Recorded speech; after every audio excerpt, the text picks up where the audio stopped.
This essay example, as well as thousands of others, is available in text format on our website for free and without registration. Simply Google Ivy Panda Free Essays.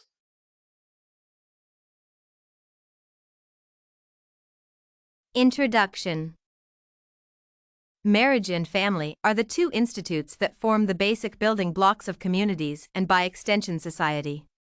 Cited declares that marriage is a fundamental universal social institute that facilitates proper progeny and helps to have lifelong companionship and family life. This assertion is true since it is through marriage that children are raised and the continuity of a community is assured. While the importance of marriage is universally appreciated, there are many differing opinions as to the age at which a person should get married. While marriage at a young age was favored in the past, modern-day society advocates for later marriage. This is despite the many benefits that are to be gained by early marriage. This paper will argue that people should marry at an early age, this age ideally being 18 years. The paper shall demonstrate that early marriage has many significant advantages, most notable of which are: it inhibits crime, it results in stronger families being built, and lastly, it reduces the probability of the youth engaging in risky sexual behaviors. A case for early marriage. Marriage reduces the likelihood that a person will engage in criminal activity. Particularly, marriage is credited with inhibiting male crime and is associated with lower crime among men. Sampson, Lobb, and Weimer explicitly state that marriage is a potentially transformative institution that may assist in promotion desistance from criminal behavior. The reason why marriage might lead to lower crime is because it results in a marked change in a person's daily routines. Sampson, Lobb, and Weimer note that unstructured socializing activities with peers by people aged 18 to 26 increases the likelihood of deviant behavior. Being married at the early age of 18 has the potential of changing activities such as frequent socializing with deviant peers. It can therefore be asserted that early marriage improves the quality of life for the married couple and society at large. By reducing the likelihood of the person engaging in crime, the individual can engage in more productive activities. This benefits his immediate family and contributes to the well-being of the society. Young couples have a higher likelihood of building stronger families than older couples. This is because younger people have not yet formed rigid perceptions concerning life.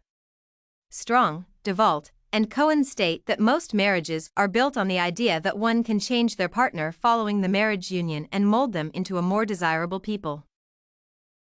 As such, both parties to a marriage enter into the union hoping to change certain behaviors in each other.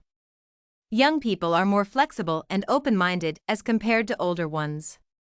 As such, it is easier for a younger couple to forge a coherent family than for an older couple who have already built independent perceptions of life over the years.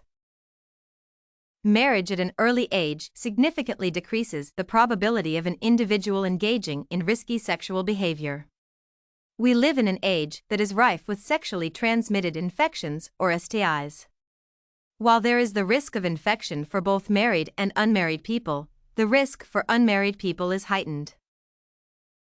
The reason for this is that unmarried people are more likely to engage in risky sexual activities with multiple partners. Ellis goes ahead and advocates early marriage as a means for curbing promiscuity, which is one of the causes of the prevalence of STIs among youths. Marriage results in less risky behavior, therefore, increasing the probability of better health for a person. In addition to this, there is a positive correlation between marriage and the increased mental and physical well-being of an individual. Counterargument and refutation. One of the most potent arguments raised by opponents of early marriage is that marrying young may result in poverty for the couple. This is not an empty argument since, as a matter of fact, most young people are economically insecure.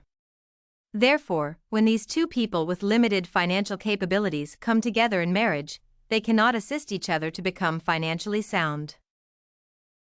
While it is true that marrying young is often accompanied by economic insecurities, this is not a permanent state of affairs. The young couple can grow into financial security together. The notion that early marriage results in poverty is based on the assumption that young couples will lack opportunities to better themselves. This is not true since both parties work towards achieving self-reliance and economic empowerment. Sudha notes that both parties in the marriage are encouraged to pursue higher education and engage in employment in addition to the activities concerning marriage and family. Another argument advanced against marrying young is that it increases the likelihood of divorce. Opponents of early marriages state that the young are more likely to resort to divorce than older couples.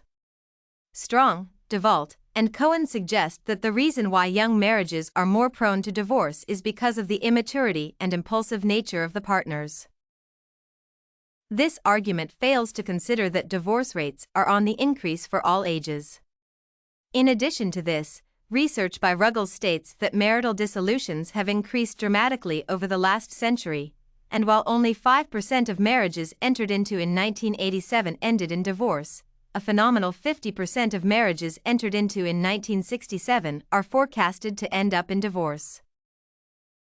This dramatic rise in divorce rates has been blamed on several factors, most notably of which are the increases in the earning power of women in the USA. This assertion by Ruggles is corroborated by Bianchi and others who declare that while there are many reasons for the rising rates of divorce, the most important factor is the changes in the female labor force over the last 2 decades. The reason for this is that the wife's employment provides an economic alternative to an unhappy marriage. Conclusion and opinion. This paper set out to argue that people should marry at a young age to reap the benefits that accompany early marriage. The current reality is that the gap in years between the legal adult age, 18, and marriage has increased significantly over the past 3 decades. This paper has outlined the various advantages that come with getting married while young. It has been noted that early marriage reduces the likelihood of a person engaging in criminal activities or risky sexual behavior. In addition to this, early marriages result in strong bonds being formed between the couple. With the benefits that marriage brings about as highlighted in this paper, more people should be encouraged to marry at a young age. If you want to find more works like this report on early marriage advantages, head over to ivypanda.com.